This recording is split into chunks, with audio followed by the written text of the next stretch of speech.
Hey, MySpace. It's me, Larz. And tonight I thought I would share my experience, my death experience. Not near death. According to witnesses, I died, but we're getting to that. Let me set the scene by saying I was in high school when I was a senior.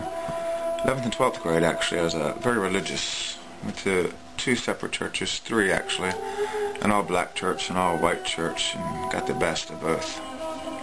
Took my Bible to school with me and would take it to the library during lunch. Tried not to sin. Tried to know God.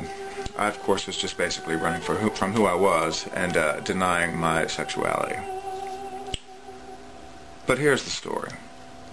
I was 19 years old. I had gone to Fort Lauderdale to go to school, art school. And this particular evening, October 7th, we were going to McDonald's, my friend Stephanie and Trina Slade. Trina Slade from New York, the Bronx, I think. Where are you? And halfway there I realized we're going to miss Kids in the Hall. It came on at midnight. It was like 10 till, so we had to walk back down A1A, this time the beach side. I walked closest to the road. Stephanie, who was suffering from a hip injury, was on crutches, and Trina was to her right. You know, the man should always walk closest to the road, and let the ladies be to their right. That's just what I was doing. I was hit from behind by a drunk driver.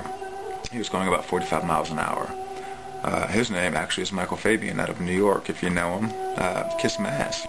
Never did hear from him. Did about $600 worth of damage to the front of his car, his hood, shattered his windshield completely, and then it threw me about 40 feet.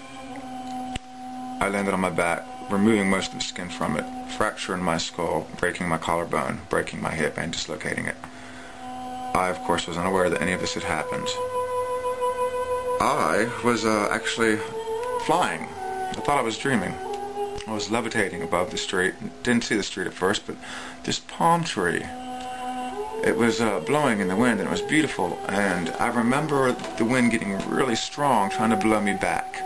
And behind me I heard voices, perhaps my grandmother or friends from the past that had left.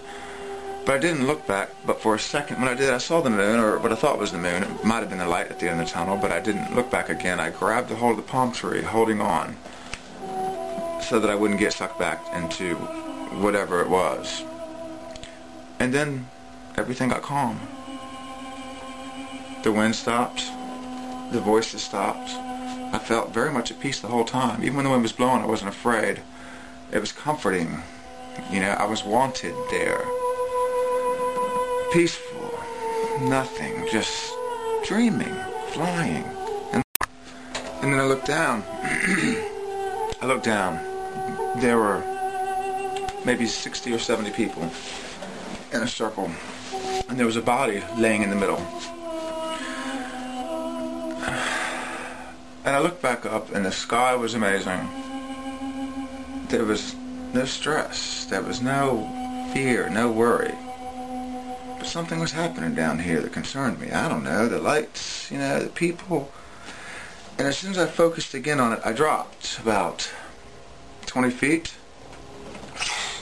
and kind of hovered a little closer to the crowd, to the body that was laying there on the street. A little closer. The tree was way up here now, and I'm still flying, hovering, I guess is a better word, right over the body and these people. And I looked down at the body, and I noticed that the right leg is backwards, kind of sticking out this way, and its collarbone is like protruding out of the skin. That there's, you know, blood, and there's this black puddle around his head, black, reflecting the stars. And as I thought, what is that black puddle? I closed my eyes and my face felt really warm on the left side.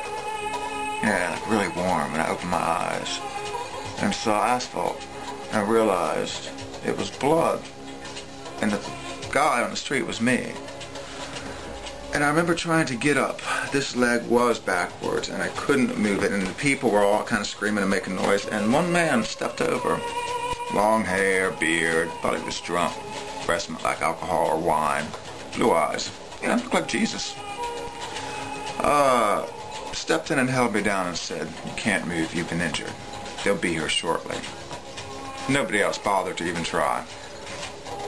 This brought me some calm. I saw Trina and Stephanie crying over here. And I said, what happened? They stepped and said, you weren't breathing. Your heart stopped. It's been about 5 minutes. I had died. Scaring the people when I came to. I mean, they screamed. It was terrifying for me. You know, I had just been in this paradise and now I'm terrified. I heard the ambulance. I blacked out. I don't remember much after that, except that during that time, the God that I knew was no longer, and now I understood who the Creator was, and that I had not sinned, and that who I was of no damning consequence to me.